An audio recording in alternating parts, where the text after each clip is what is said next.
ನನಗೂ ತುಂಬ ಖುಷಿ ಆಗ್ತಾ ಇದೆ. ಇವತ್ತು ನನ್ನ ಅನಿಸಿಕೆಗಳನ್ನು ಹೇಳಬೇಕಂತ ತುಂಬ ಖುಷಿ ಆಗುತ್ತೆ.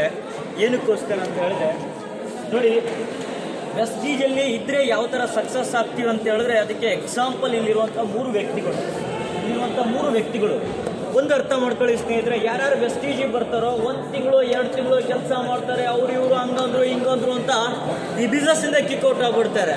ಈ ಥರ ಕಾರ್ ತೊಗೊಂಡಾಗ ಅವ್ರು ಅಂದ್ಕೊಳ್ತಾರೆ, ನಾನು ಮಾಡಿದ್ದಿದ್ರೆ ಚೆನ್ನಾಗಿರ್ತಿತ್ತಲ್ಲ, ಕಾರ್ ತೊಗೊಂಡ್ಬಿಡ್ತಿದ್ದೆ ಅಂತ.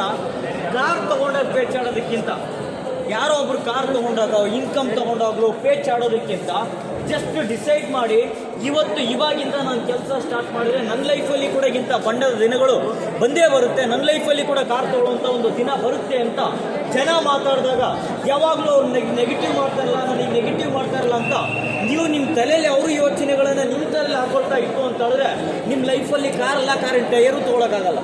ಎಸಾರ್ನು ಕಾರಿನ ಟೈರು ತೊಗೊಳಕ್ಕಾಗಲ್ಲ. ಬಟ್ ಜನ ಏನು ಮಾತಾಡ್ತಾರೋ ಬೇಕಾಗಿಲ್ಲ, ಅಕ್ಕಪಕ್ಕದ ಮನೆಯವರು ಏನು ಮಾತಾಡ್ಕೊಳ್ತಾರೋ ಬೇಕಾಗಿಲ್ಲ, ನಮ್ಮ ಮನೆಯವ್ರು ಏನು ಮಾತಾಡ್ಕೊಳ್ತಾರೋ ಬೇಕಾಗಿಲ್ಲ. ಬಟ್ ನಮ್ಮ ಲೈಫಲ್ಲಿ ನಾವು ಅಂದ್ಕೊಂಡಿರುವಂಥ ದಿನ ಬರಬೇಕಪ್ಪ ಅಂತ ಹೇಳಿದ್ರೆ 4 ಜನ ಮಾತಾಡೋದನ್ನು ಮಾತು ಕೇಳ್ಕೊಂಡು ಕೆಲಸ ಮಾಡ್ತಾ ಇತ್ತು ಅಂತ ಹೇಳಿದ್ರೆ ನಾವು ಅಂದ್ಕೊಂಡಿರುವಂಥ ದಿನಗಳು ಬರಲ್ಲ.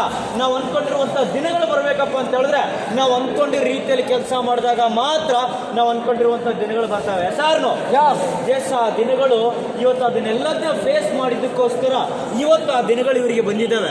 ನನಗೊಂದೊಂದು ಟೈಮಲ್ಲಿ ಇವ್ರು ಫೋನ್ ಮಾಡಿ ಹೇಳ್ತಾ ಇದ್ರು, ಸರ್ ನಾನು ಲಾಗಿನ್ ಮಾಡಿಸ್ತಾ ಇರ್ಬೇಕಾದ್ರೆ ಯಾರೂ ಲಾಗಿನ್ ಆಗ್ತಾ ಇಲ್ಲ, ಈಗ ಒಬ್ರಿಗೋಗಿ ಪ್ರೆಸೆಂಟೇಷನ್ ಕೊಡ್ತಾ ಇರ್ಬೇಕಾದ್ರೆ ಯಾರೂ ಲಾಗಿನ್ ಆಗ್ತಾ ಇಲ್ಲ, ಬರೀ ಇದೇ ಕಂಪ್ಲೇಂಟ್ಗಳು ಬರ್ತಾ ಇದ್ವು.